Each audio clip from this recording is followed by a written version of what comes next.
Bonjour à tous et bienvenue dans Chine France le journal, votre émission quotidienne d'information sur la Chine en français sur Mandarin TV. Sans transition, voici les titres de l'actualité. La Chine annonce la suspension des vols Air France entre Paris et Shanghai, une mesure qui prendra effet pendant 2 semaines en raison des cas de contamination au Covid-19. Le nombre des voyages en train dépasse une nouvelle fois le niveau pré-épidémique. Cette frénésie touristique en Chine reflète la reprise accélérée du pays malgré la crise sanitaire. Le box-office du 1er mai en Chine dépasse 139 millions de dollars.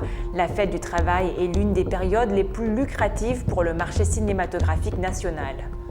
Les antilopes tibétaines commencent leur migration annuelle. Des centaines de bêtes se sont dirigées vers le cœur de la réserve naturelle nationale de Hoxil, dans le nord-ouest de la Chine.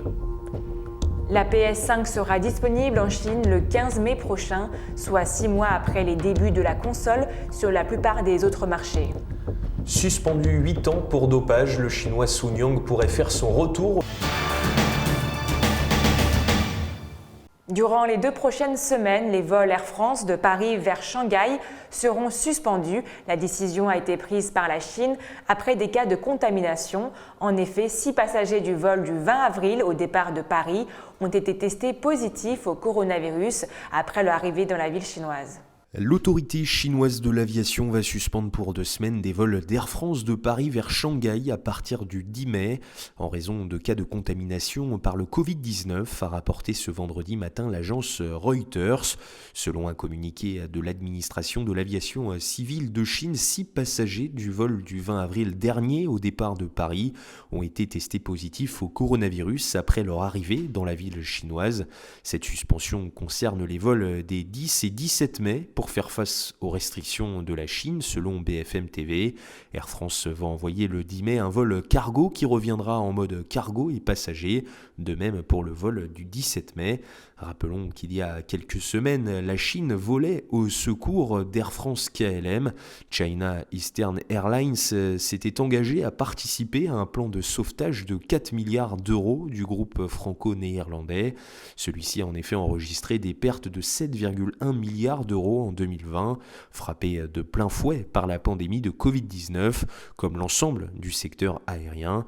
Pour sa part, l'État français apportera 3 milliards d'euros sous forme de prêts. Et d'ailleurs, la Chine appelle à renforcer les mesures anti-épidémiques durant les congés de la fête du travail.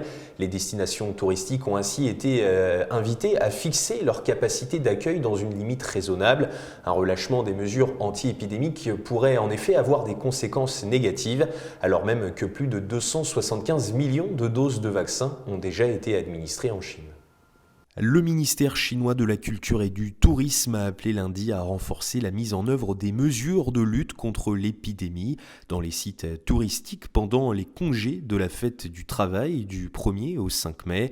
Les autorités du tourisme dans tout le pays ont été invitées à fixer leur capacité d'accueil dans une limite raisonnable et de continuer de mettre en place les réservations à l'avance des billets.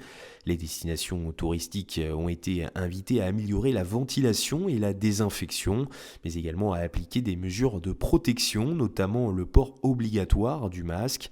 Des problèmes ont en effet été notés tels que la surfréquentation à l'entrée des sites les plus populaires et le relâchement des mesures anti-épidémiques, car les gens ont afflué dans les lieux touristiques durant les 2 premiers jours des congés, selon un responsable du ministère. Le ministère a appelé également les autorités locales du tourisme en collaboration avec les départements de la sécurité publique et des transports à renforcer la gestion de la sécurité dans les sites touristiques.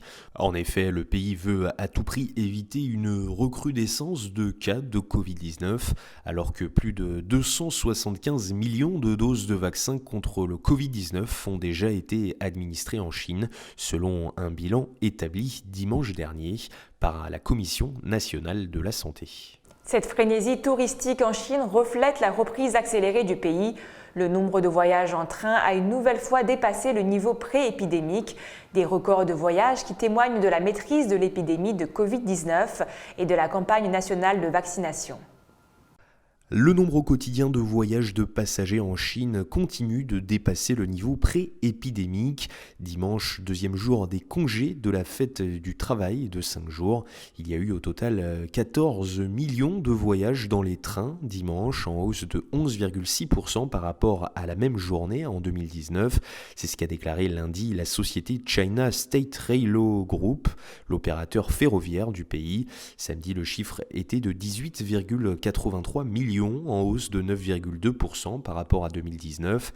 La société estime que le nombre atteindra 13,6 millions lundi, en hausse de 2,2% par rapport à la même période en 2019.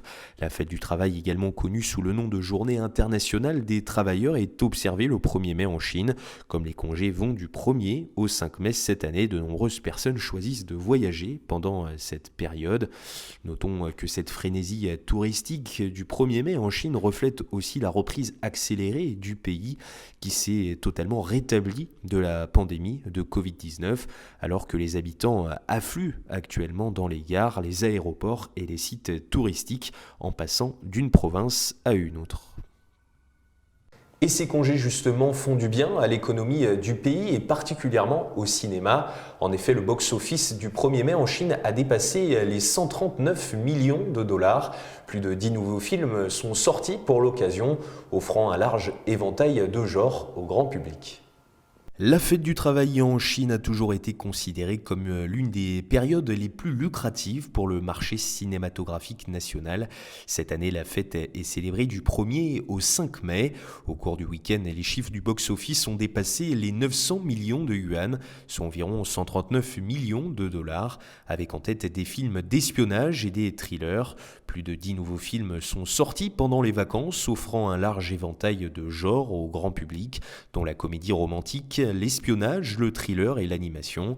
En tête, Cliff Walkers du cinéaste vétéran Zhong Yimou, qui récolte 46 millions de dollars, et My Love, un drame romantique qui a généré un chiffre d'affaires de 71 millions de dollars. Cliff Walkers est la première tentative de Zhang dans le cinéma d'espionnage. L'histoire suit 4 agents spéciaux du Parti communiste chinois qui se lancent dans une mission secrète. Après avoir été trahis par un traître, les membres de l'équipage se retrouvent menacés de toutes parts. La note du film est la plus élevée de tous les titres actuellement en sortie, avec 7,7 sur 10 sur le site de critique de films chinois Douban.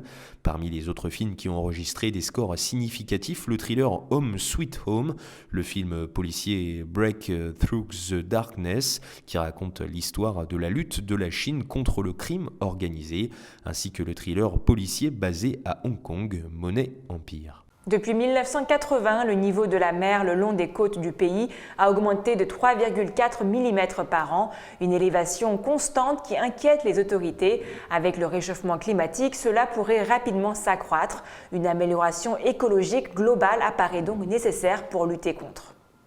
Le littoral chinois est confronté à des risques croissants liés à l'élévation du niveau de la mer, qui n'a fait qu'augmenter à un rythme soutenu au cours des 40 dernières années, selon un rapport officiel. Il est prévu que le niveau de la mer le long du littoral chinois augmente de 55 à 170 mm au cours des 30 prochaines années, comme l'indique un bulletin publié par le ministère des Ressources naturelles.